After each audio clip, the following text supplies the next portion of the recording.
Сегодня на территории Ставропольского края проживает более 15 тысяч представителей народа, около половины из которых предпочли для жизни город Кисловодск.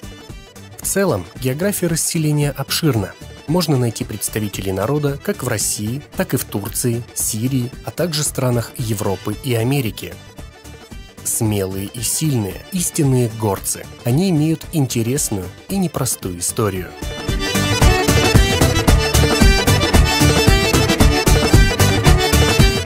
Итак, всем добрый день. Меня зовут Рустамбек Батчаев. Я являюсь руководителем направления по работе с молодежью Карачаево-Балкарского культурного центра «Алан». Все мы знаем такую историческую личность, как Тамерлан. Это был великий полководец, очень известный завоеватель. И с целью завоевать Северный Кавказ Тамерлан двинулся вверх по Кубани, по территориям, где исторически проживали аланы. Историками доказано, что часть выживших алан осела на Крымском полуострове, где вместе с ними также поселился молодой парень по имени Харча. Спустя некоторое время Харча все-таки решил вернуться на родину и отвоевать свои исконные земли, собрал группу единомышленников и двинулся обратно в сторону родины.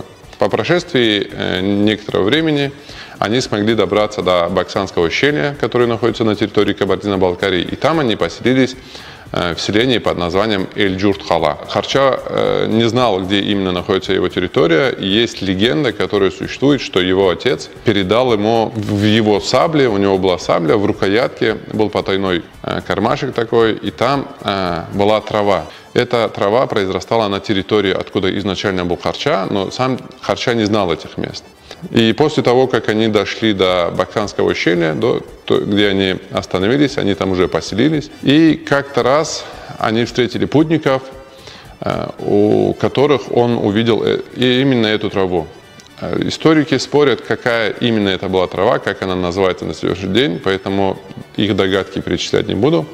Но Харча у них спросил, откуда у них эта трава, и они указали определенную местность. Тогда Харча решил собраться и выдвинуться туда. Все-таки именно там находилась его историческая родина. Часть людей решили остаться там, а часть людей все-таки вместе с Харчой выдвинулись на предполагаемую историческую родину. Так они дошли к подножию Эльбруса с другой стороны и основали свое первое селение под названием Харчурт. Тот народ, который был вместе с ним, они взяли имя своего предводителя, и весь народ начал называться карачаевцы. А та часть населения, которая осталась в Баксанском ущелье, в селении Эль-Джурт-Хала, на сегодняшний день они называются балкарцы. И так сложилось, что карачаевцы и балкарцы – это один и тот же народ, который живет по обе стороны от Эльбруса, в Карачаево-Черкесии карачаевцы, в Кабардино-Балкарии балкарцы. Вот как-то таким образом мы знаем немного об истории Харчи и об истории основания Карачаево-Балкарского народа.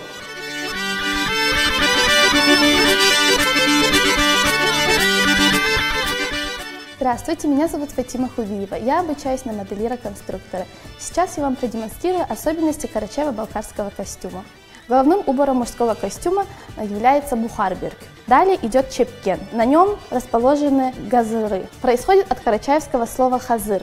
Хазыр обозначает готовый. В них готовый порох для ружья. Далее идет пояс.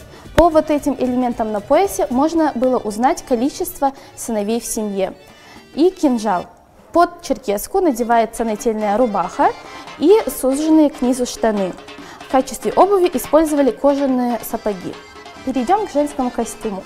Основой женского костюма является платье, которое украшено окантовочной тесьмой и золотой вышивкой, которую горянки вышивали вручную.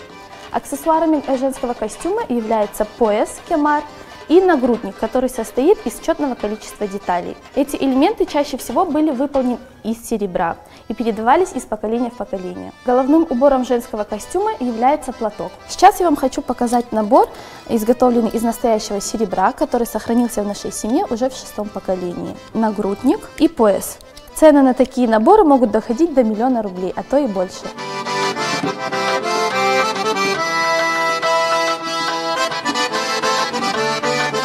Вот, возвращаясь к каким-то обычаям, элементам, да, бытовой жизни карачаевцев и балкарцев в старину, можно вот интересный факт про вот кувшины сказать. Там раньше девушки ходили за водой, используя вот такие кувшины разных размеров. И эти кувшины были двух разных форм. Был, например, вот такой, в котором как бы мы можем проследить аналогию талии. И были кувшины, которые были сплошняком. В чем было отличие? Если девушка была с вот таким кувшином, это говорило о том, что она не замужем. А если кувшин был сплошной, это говорило о том, что девушка уже замужем и она является чьей-то невесткой.